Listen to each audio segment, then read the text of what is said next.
Yo les amis, j'espère que vous allez bien. On se retrouve pour le débrief de ce match entre le Real Madrid et Alaves. Victoire 3-2 pour le Real Madrid dans un match où on pouvait gagner 3-0. Dans un match complètement maîtrisé de base. Mais je ne sais pas ce qui s'est passé à la 83e minute. J'ai vu certains spécimens rentrer sur le terrain. Carlo Ancelotti, je ne sais pas ce qui lui a pris lui aussi de nous faire rentrer cet ancêtre du Real Madrid, Monsieur Jesus Valero. Le gars, il porte un nom de pasteur. Qu'est-ce qu'il est venu foutre sur le terrain dès qu'il est rentré, tout s'est barré en couille. Franchement, la défense qui était solide depuis le début du match, tout s'est barré en couille. Tout le monde était en panique. C'est pas possible. Franchement, comment tu peux rentrer en jeu, toi qui es un ancien du club, même si on t'a prêté n'importe comment. Lui, ça fait des années qu'il est au Real Madrid. Impossible, il s'impose. Il n'arrive pas à s'imposer. On le fait rentrer en jeu. Regardez comment il a fait bugger notre défense. Même Lucas Vazquez qui faisait un bon match, lui aussi, il a commencé à faire n'importe quoi. Le premier but qu'on s'est pris, c'est à cause de Lucas Vazquez. C'est à cause de Lucas Vazquez et un peu à cause de lui, là, comment il s'appelle, le Jesus Valero. Jesus Valero, c'est plus sur le deuxième but. Franchement, comment tu peux être aussi fébrile? Tu rentres en jeu, tu niques tout.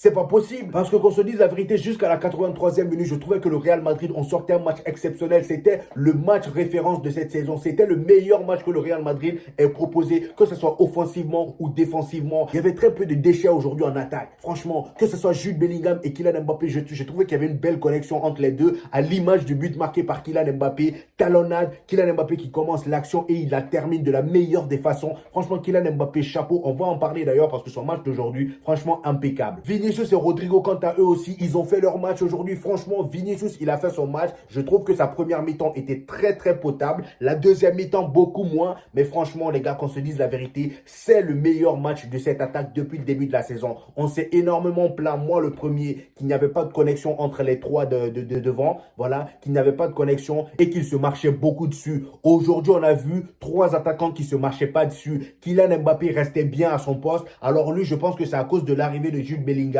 que voilà, il est un peu obligé de rester à son poste. Parce que Jude Bellingham, c'est quelqu'un qui joue très haut. Il joue presque comme un faux neuf. On va dire, il accompagne beaucoup l'attaque. Je pense que c'est grâce à ça que Kylian Mbappé respecte beaucoup plus son poste. Il est beaucoup plus focalisé dans l'axe. Et d'ailleurs, Kylian Mbappé aujourd'hui, il marque son 7e but avec le Real Madrid en seulement 9 matchs, les amis. Même si on a connu de meilleures statistiques avec Kylian Mbappé, franchement, les gars, on peut que se réjouir. On peut que se réjouir. Moi qui suis considéré comme l'un des premiers haters de Kylian Mbappé, alors que c'est pas du tout vrai, je suis pas un hater, c'est juste que moi, quand il y a quelque chose qui est pas bien, je le dis, cash, même si c'est Kylian Mbappé ou pas Kylian Mbappé, je le dis. Voilà, quand il fait n'importe quoi, je le dis. Et aujourd'hui, franchement, les gars, il a fait un bon match. Il a fait un bon match.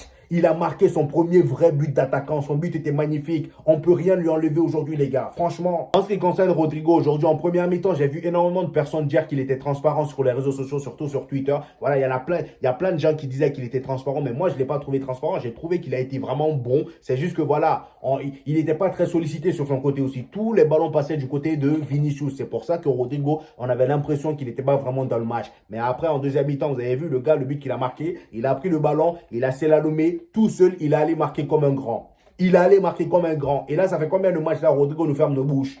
Ça fait combien de matchs? Je me demande même comment les gens se débrouillent pour ne pas considérer Rodrigo comme un taulier de cette attaque du Real Madrid. Le gars balle au pied, il est bon. Dans les grands matchs, il nous sauve. Qu'est-ce que vous voulez de plus?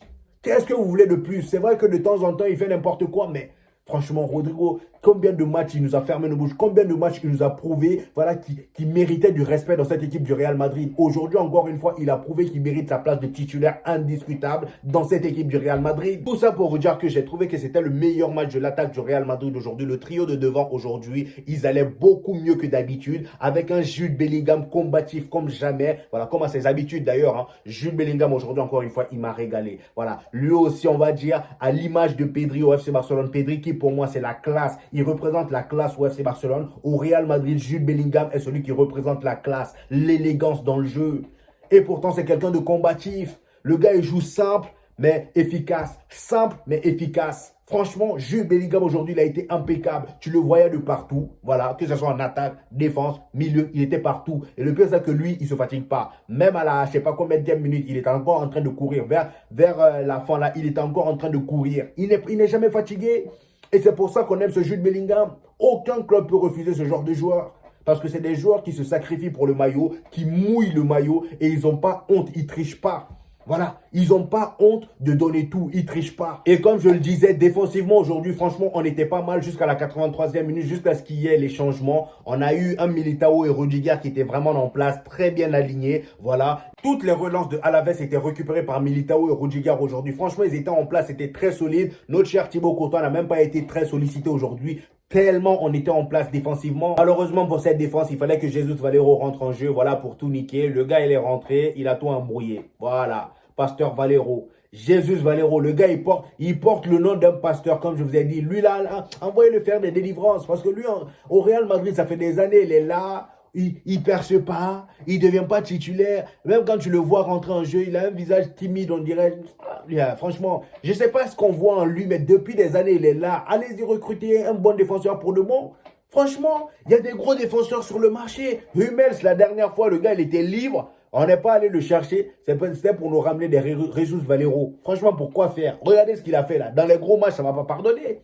Dans des gros matchs, ça ne va pas pardonner. Face à City, vous pensez si ça c'était face à City, ils allaient le laisser. Les 6 minutes de temps additionnel, là, ils allaient tellement exploiter ça, on allait voir du 90 minutes devant nous. Franchement, 6 minutes allaient se transformer en 90 minutes, tellement eux, ils sont chiants. À la baisse, ils sont gentils.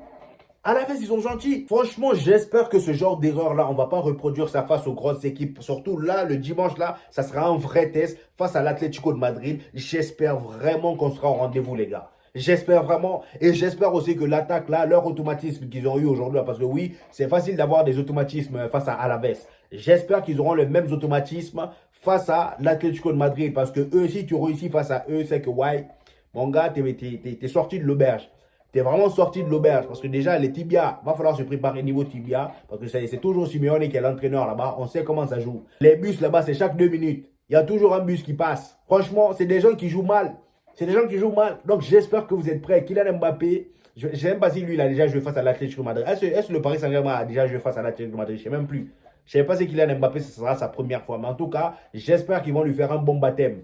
Atlético Madrid, je compte sur vous. Faites-lui un bon baptême. Bienvenue en Liga. Parce que là, depuis le début, il n'a pas encore reçu le bon bienvenu. J'espère que vous allez le souhaiter bienvenue comme il le faut. Cependant, il y a deux choses que je pourrais critiquer aujourd'hui. Certes, même si on jouait bien aujourd'hui, surtout en première mi-temps, j'ai quand même trouvé que les phases de possession étaient un peu trop lentes. Voilà, il y avait des phases où j'avais l'impression de... C'était mou. C'était mou.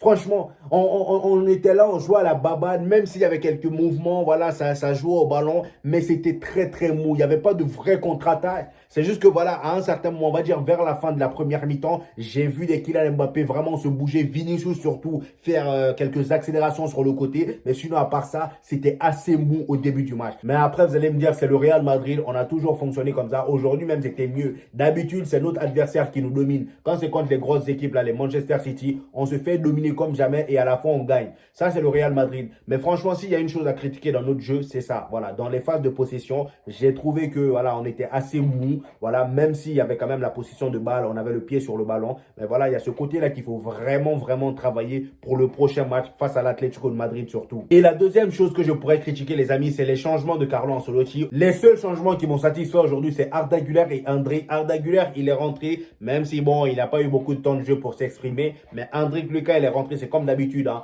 Le gars, il rentre, tu sens qu'il est sur le terrain. Le poteau, regardez la frayeur qui... Franchement, à un moment, je me suis dit, mais ce petit-là, hein, il est trop dangereux devant les buts. Le gars, il rentre, il se pose devant le défenseur. Il pose son appui devant le défenseur, il prend le ballon, il contourne le défenseur. Le gars n'a pas réussi à prendre le ballon. Il a allumé le ballon. Voilà, ça a été contré, mais ça allait taper le poteau. Je me suis dit, mais s'il marquait vraiment ce gars-là, j'allais le qualifier de génie. C'est un génie carrément. Franchement, parce qu'à chaque fois qu'il rentre, il fait quelque chose, il arrive à faire parler de lui en peu de temps. Il n'a pas besoin de beaucoup de temps pour faire parler de lui, ce gars.